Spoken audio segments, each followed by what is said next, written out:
Hello and welcome. If you're watching this video and you haven't been watching any others, my name is Tula Tzoras. I'm the founder of the Areti Goddess Events.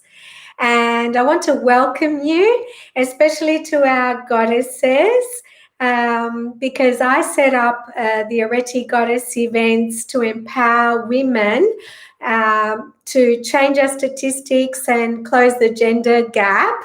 And in my foresight as a Claircognizant, I've set up online courses for personal and professional development, which during this time of crisis, I've had reduced by 90% off, just to let you know. And what we're going to talk about in this video is basically how to survive and thrive, because now, goddesses, more than ever, we are called in 2020 for the rise of feminine. And this is the divine feminine I'm talking about. I'm not talking about men and women as such. I'm talking about masculine and feminine energy. Now, you can see by the state of the world and what is happening at the moment that the predominance of the masculine having led the world thus far has led to where we are today. What we are called to do is to rise up as feminine leaders, to return to higher wisdom and to guide our new era, which is what we're going into. And that is absolutely fantastic. So tonight we're going to talk about how to survive and thrive. And you'll see on the graphic, there's an expression that says, you know, what would you kill for right now? And there's two sides to that expression. One side of it is, of course, you know, when we say, oh, I'd kill for a drink, I'd kill for a break, I'd kill for a rest, I'd kill for a bit of peace at the moment. And then there's the other side of it, which comes down to survival. Survival happens to be one of our top two needs. And in fact, safety is our number one need as women. Did you know that women's number one need is actually safety? What happens when our safety is actually challenged is we go into an automatic fight or flight response, which is actually an acute stress response. And what happens there is all these hormones are suddenly released from our adrenal glands. And that's when we experience physical, emotional reactions to what we perceive to be threats to our safety. Now, the expression of what would you kill for right now is also brought about by our recent, you know, going through this crisis, our recent need and with scarcity for simple things like toilet paper and bleach and things like that. And that's when we become aware of just how much we take for granted and how much we can actually be grateful for. But if you've been watching these videos, you will notice that the focus is always in these videos on this channel to look at what is available to us and to look at solutions and not the actual problems. So getting away from asking the questions of why me, why now, or how did this happen, which are not actually helpful, to asking questions which will help you overcome any obstacle. And that is, this is what it is. What do we do now? So right now, Goddess says, it is our time to rise up, because would you believe 2020 is ruled by the number 4 and the planet of Uranus, which is actually what is causing all this disruption in the world and this brand new era that is happening. Like our lifestyle, our landscapes in general have changed. Okay, so it's up to us to bring our wisdom, to rise up and bring the balance between masculine and feminine back into the world. And to that end, there are loads of things going on, so stay tuned. And of course, again, this week, I've picked out a goddess card for us that is absolutely on topic once again. Okay, so of course, with threats, they can be real or imaginary. So if you are one of those people that tends to worry and be frightened of what's to come, then I do recommend you watch other videos on this channel. But I will also say to you that information is power. So if we take away our emotional responses and our judgment with what's going on and look at what is actually possible, there is a lot we can create, goddesses. So what I thought I would do for you in this particular video is run through some tips for you and some survival strategies so that you not only survive, but you do thrive. I'm going to be looking up at my board because I have made some notes. And here comes the number one tip, and that is to control your fear. Now, if you'd like tips on how to control your fear, have a look at the videos on this channel. But controlling your fear is the number one tip. Number two, learn to manage your emotions. Now, if you really think about it, how many of us are actually ruled by our emotions? And the benefit of managing your emotions is incredible, because once you manage your emotions and you take control of your fear and you actually use it, then we come to tip number three. You come to a place where you are able to think critically and to solve problems.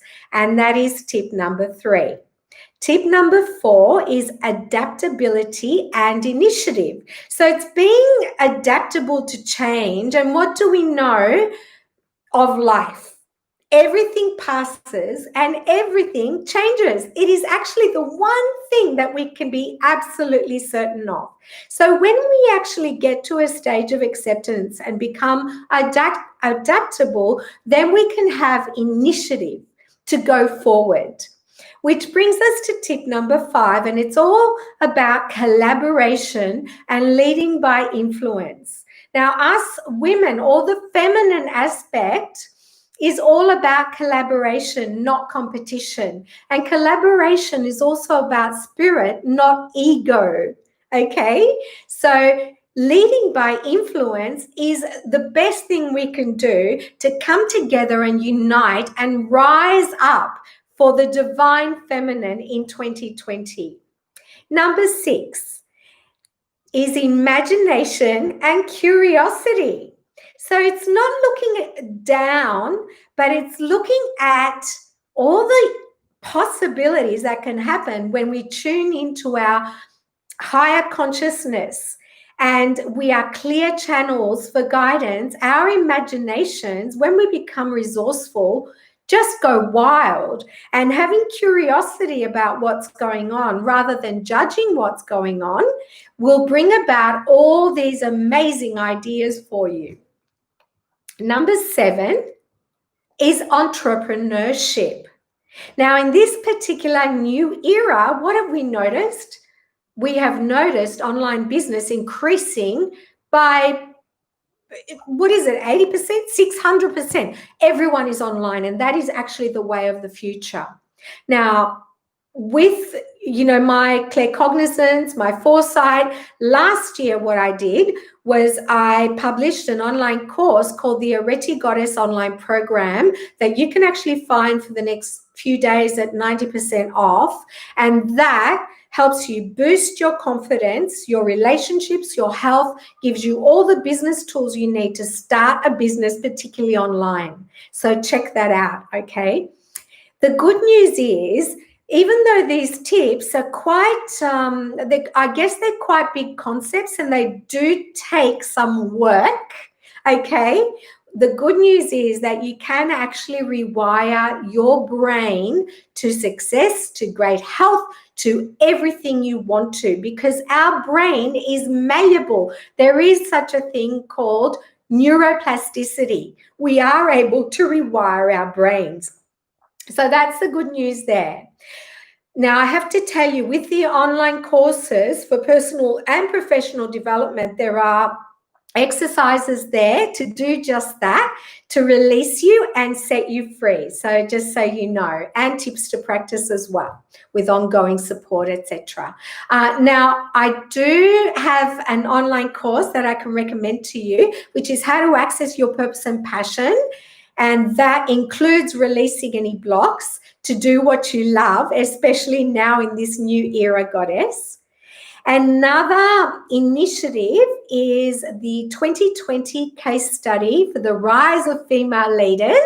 And in fact, that is already being launched. And if you head to the website and head to the blog page, you will already see our first interview with the amazing Ariel Nakachi and her story about darkness into light and her becoming the queen of fun. So it's a really great interview. And if you'd like to be featured and inspire other goddesses as well, head to the website and you can find out how you can do that.